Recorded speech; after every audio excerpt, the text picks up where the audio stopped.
Hi, everybody. If you're viewing this, it's likely because you're in my 2A class period. And hey, the juniors are doing word keys testing. And as a junior homeroom teacher, uh, I get the fun job of helping administer that test as well as yesterday's ACT. So I'll definitely I'll have had my fill of standardized testing by the time I see you again. Maybe you're a junior actually who missed period 2A and is using this to get caught up. But I'm going to try and step you through this lesson. Your version of this is going to look different than what my other class periods will be doing today when I'm back, in part because I purposefully kind of outsourced stuff that I think might be a little bit too difficult to handle with the sub present or on your own to save for when I'm back. So there's kind of two parts to this lesson, and you'll see that in Canvas. The first part is going to involve getting you introduced to trait theory, in particular, how it's different than humanistic and psychoanalytic approaches that we've studied before. So you'll be getting some view of that. And then we are going to kind of pause in the midst of trait theory because there's some complicated stuff I want to make sure and address when we're together in class. And you'll be actually taking a look at some stuff that otherwise I would address kind of at the close of the unit, some stuff from like the back half of module 59. But that tends to be kind of accessible to people. So you'll get some work time on that today. My other classes will get work time on it next week. So it'll all even out, but trust me. Okay, so the first thing I want you to do is actually do some warm-up questions in Socrative. So if you haven't already, you can see the prompt on the screen here to get you into our normal Socrative room, room 109495. So take a minute to answer those. There's about 10 questions.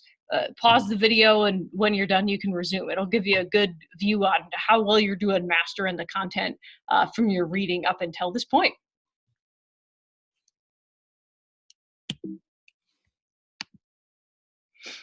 Okay, so I'm assuming that if you've resumed viewing the video that you have already done the Socrative questions. So I'm just going to get you introduced to what trait theory is before you get an opportunity to explore some trait type personality inventories or assessments. So who we're looking at on the screen here is a gentleman named Gordon Allport. He tends to get credit for being the first person to propose using the trait model to understand personality. Which is kind of interesting because when a lot of my students think about what personality is today, their view of it tends to drift back to trait theory, not those earlier historic models that we had talked about before, like psychoanalysis and the humanistic approach. Because a lot of personality research kind of looks today a lot more like trait theory. Obviously, not all of it, but a good deal of it. And certainly some of the most popular personality assessments or tests come from this approach. But Allport really had this interesting historical moment, and sorry, I've got the sniffles here, so my nose is tickling me. But he had this really interesting historical moment because he was starting his career in psychology in the 1920s, about the time that Freud was really at his peak in terms of popularity. And Freud was still living. He didn't die until 1939, I believe. So, but by the 1920s, Freud's ideas had so permeated our understanding of psychology and personality development, and especially psychotherapy. He was a giant in the field. So if you were a young man just starting your career in psychology and you had an opportunity to meet Sigmund Freud, the father of psychoanalysis, you would be really excited to do so. And Allport had exactly that opportunity. He actually had a chance to go and visit Freud at his offices in Vienna. And as he was traveling there, so the story goes, he was, he's kind of beset with probably a lot of the feelings that any one of us would have if we were in the same position, about to meet someone who's really well known and whom you likely looked up to a good degree and to whom you wanted to make a good impression. So as he's riding the train to Vienna, he starts looking around for potential anecdotes or observations that he might be able to share with Freud once he meets him. And one of the things he noticed, of course, is a little boy interacting with his mother on the train, and the little boy was particularly concerned about staying neat and clean and tidy. And, there was some back and forth between him and his mother. And so Alport thought, what a great starting point for our conversation. This little boy, maybe he has some unresolved like anal fixations. That's the cleanliness or tidiness, and the balance he's striking with his mother might have something to do with some of those Oedipal types of conflicts. So great, we have something to talk about. I won't have nothing to say. So he ends up arriving in Vienna and he meets Freud. And after they do their preliminary introductions, he tells him this story about the little boy he had seen on the train, hoping that was going to spark some conversation about Freud's theories, right? And Freud does exactly what you would expect Freud to do when he hears the story from Alport. Instead of paying attention to like the surface level details or Alport's initial motivations, he looks at Alport and says, "Was that little boy you?" Meaning he assumed that Alport in selecting the story was in part projecting, that his reasons or motivations for choosing it might have had to do with some deeply seated conflicts or feelings that Alport might have himself. Which is like, of course, Freud would say that because that's the most Freudy thing that Freud could possibly say. But, was that actually what was going on? Alport didn't think so. Alport felt that Freud was kind of trying to jump into the deep end of a pool that might have been only shallow. Like his reasons for telling the story were just to make conversation. And he didn't think that you needed to necessarily explore the unconscious in order to figure out what was going on. So this kind of launches Alport in a new trajectory in his career in psychology. He thought that maybe there was some value in exploring surface level behaviors, just in describing what people were doing, what their interests were, or typical behaviors. And maybe by grouping those behaviors into fundamental traits. So traits are just like clusters or maybe dimensions of behavior that might tap a similar quality. So some of you have heard of things that might be described as personality traits, like someone's introverted or extroverted, for example, is a personality trait. It's a component of their behavior. But in drawing our attention to this, what Alport is seeking to do is just to describe differences between people and their typical patterns of behavior. And okay, it's both like simultaneously a strength and a weakness of this model that it's actually not attempting to explain where those trait differences come from. I mean, other people, since the early trait theorists, have maybe dug into this a little bit, like looked at genetics or other things that might predict whether one's an introvert or an extrovert, and that's fine. And maybe the neuroscience behind it, that's fine. But that's coming from elsewhere. Like trait models in and of themselves don't really explain why someone is different from someone else, but they explain to what degree they are and how. Why someone might be more conscientious than someone else, or someone's maybe more perfectionist than someone else. Those are trait types of things. But they don't explain how it develops. Like they're not tying it back to, is it early childhood experiences? Is it something internal to us? They don't do that. And that's a real deficit from the get-go with this one. Now, that being said, a lot of trait theory does have some empirical support behind it because it's been developed using a statistical technique that is a little bit counterintuitive to my students. So I'm hoping that this description I'm going to give is going to make sense of it. I'm going to show you an example on the next slide. I'll acknowledge that a lot of my students find this very abstract, so feel free to pause, stop, come back, and listen again if you're not sure. Compare what I'm telling you to what's in your book to make sure you understand this. But a lot of trait models have been developed using a statistical approach known as factor analysis. Factor analysis seems a little backwards to students because how it's done is you actually give people seemingly like personality inventory statements that they're going to indicate that they agree or disagree with. So personality test items, essentially. You give them a whole bunch of different personality test items. And then after you've gotten responses from lots of people, you start looking for which test items correlate with each other. The ones that seem to consistently correlate with each other might be all measuring the same factor or the same personality trait is the idea. And maybe after analyzing, thousands of responses to thousands of different items on a personality test, you might decide, well, really what we're looking at is 5 different factors here. People might have, people's responses to these items seem to cluster around 5 central ideas or traits. And that might be used to support the idea that there might be 5 essential personality traits. The different research approaches have not always agreed on what number that is. So when we go through trait theory, we're going to look at a bunch of models that use different numbers of how many essential traits there are. And that's from getting different responses in these factor analysis research designs that creates those differences in numbers. So for example, for today, you had completed a big 5 inventory. As the name suggests, that implies that there's kind of 5 major personality dimensions. But there's also trait models that involve 16 different personality dimensions. There's been some people that have tried to distill it down to a much smaller number, like maybe 2 or 3. And all of that has to do with how they've understood or interpreted the results from different factor analysis based research designs. So here's another view of the same convoluted concept of factor analysis. So what we're looking at on the screen here are a bunch of different items from a personality inventory. So if I was doing factor analysis, I would actually give this personality inventory to a whole bunch of different subjects. And if you look, people are asked to rate themselves on whether they agree or disagree with different personality descriptors.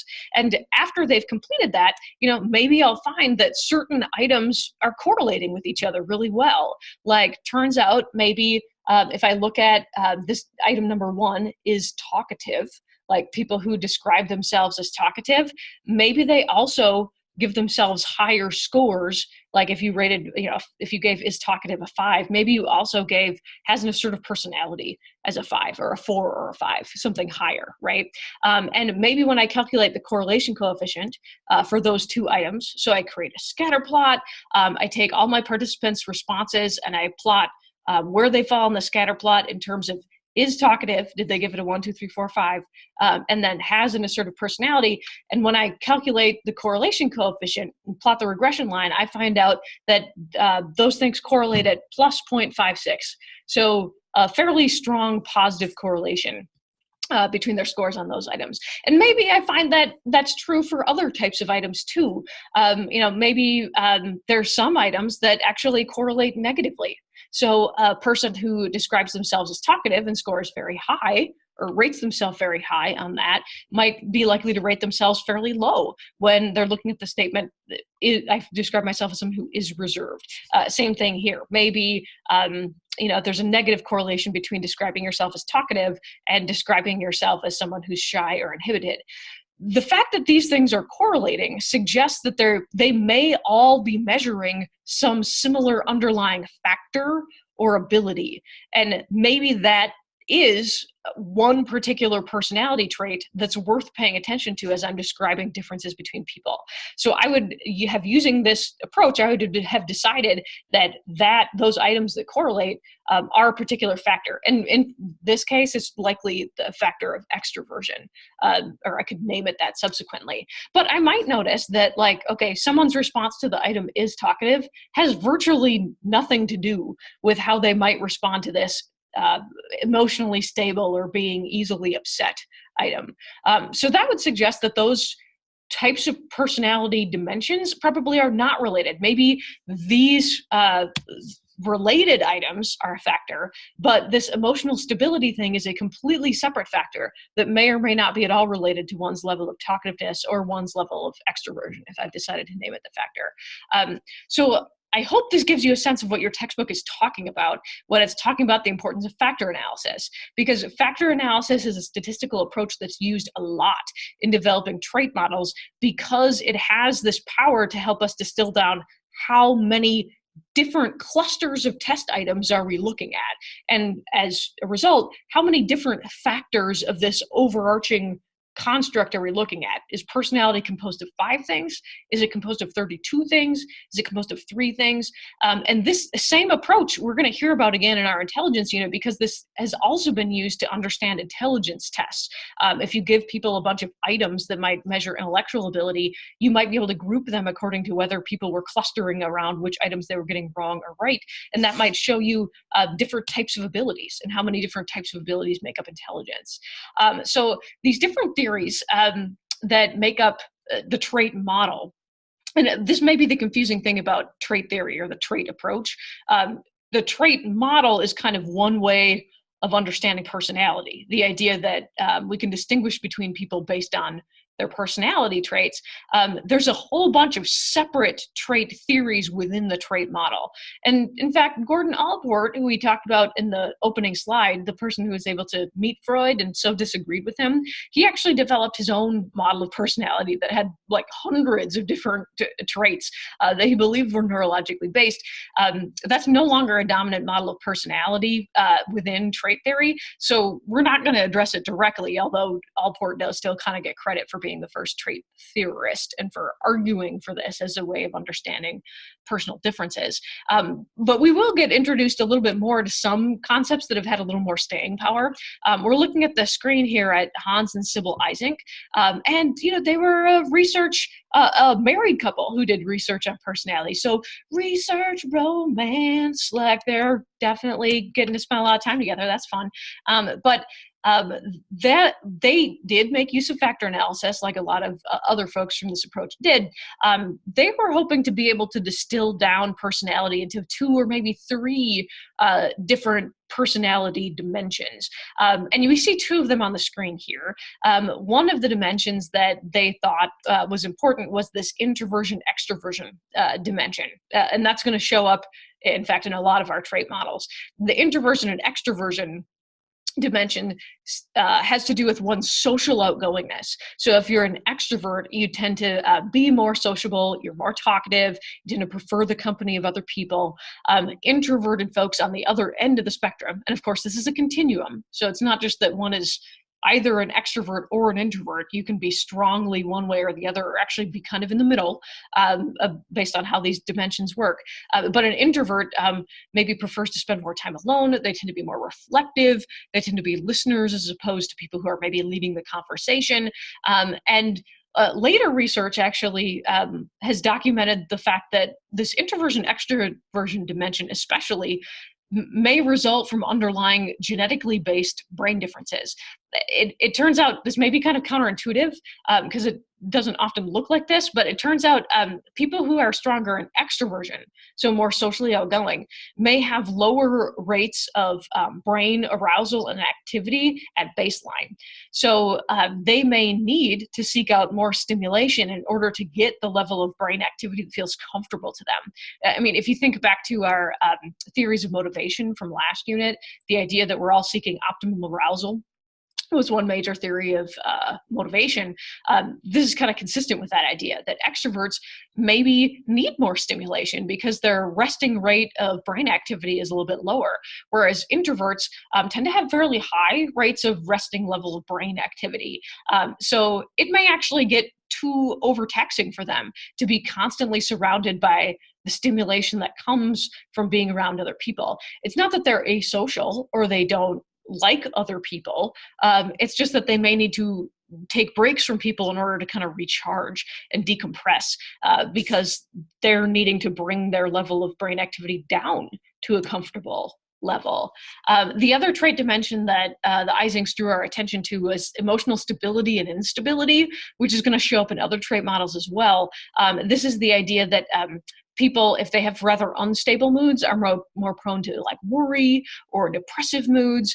They're more likely to have mood swings that feel less controllable to them. Someone who's very emotionally stable has an easier time controlling their mood. It might be described as kind of steady and even tempered. And so you might actually be able to plot yourself somewhere in these dimensions. Do you feel like you're strongly extroverted and maybe stable or stable or unstable?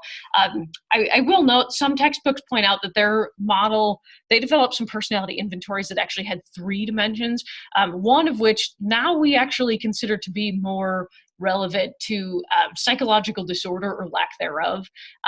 Their third trait, which I don't have listed on the screen here, was psychoticism, whether or not someone was prone to, psychopathy.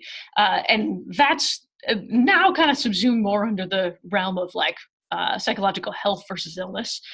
So it's not one that your textbook introduced in relation to this, but it does show up on some of their, like if you look up some of their old inventories, you'll see that 3-trait model.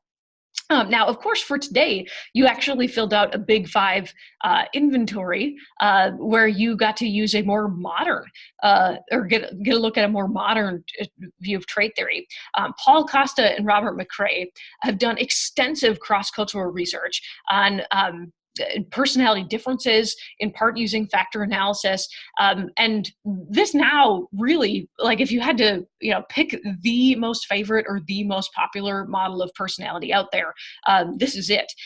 It's named the Big Five for a reason. It suggests that there are 5 different trait dimensions that we might need in order to fully capture how people are different from each other. And it is worth paying attention to in your textbook what these things mean, because oftentimes people have misconceptions about what's meant by openness in this model. It might be kind of different than what you would think openness means.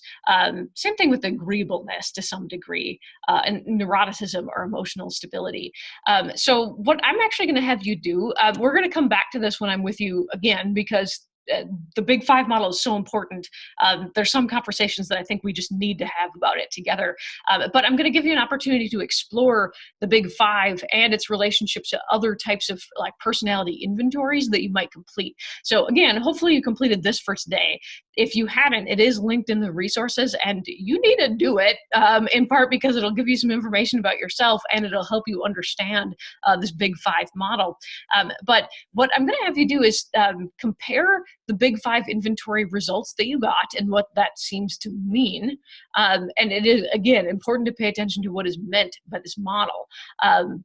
It's not necessarily what you might think if you're otherwise just if you're doing this without context.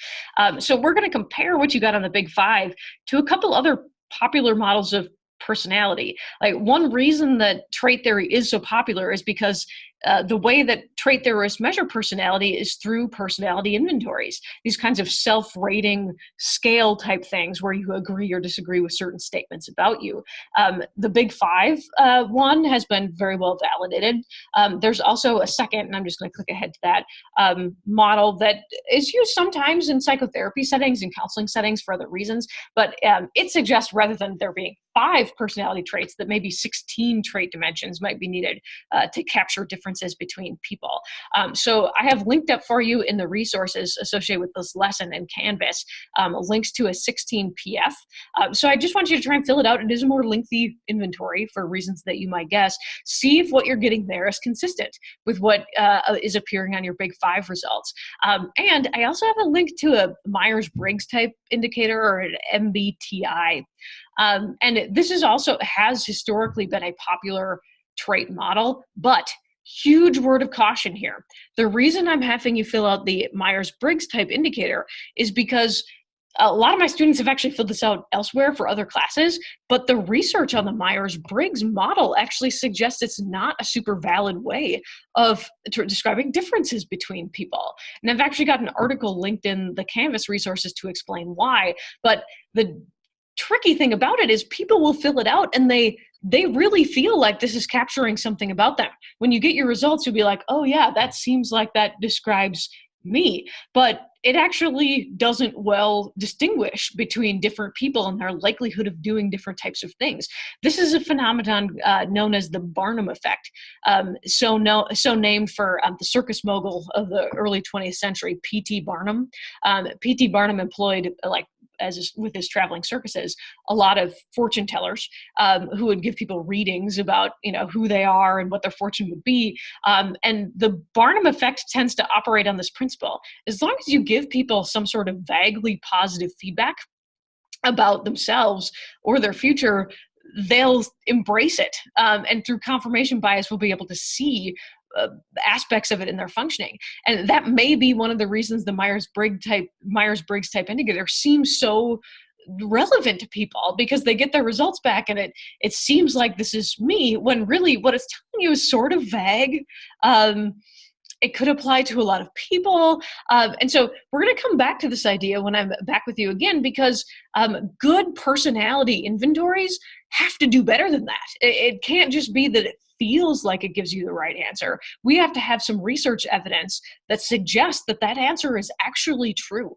And how you go about doing that is kind of an interesting process. So we'll talk about that together later. But in the meantime, so what I'll have you do, and I don't know if I have this up on my screen right now, you're going to go back into Canvas if you aren't there already, and use the links to complete your Big Five, or excuse me, Big Five if you haven't done it, but the 16 PF and the Myers-Briggs type indicator, and compare your results, since we'll be talking about that when we get back together. And then there'll actually be a second activity I'm going to have you do, and you can move on to that when you're ready.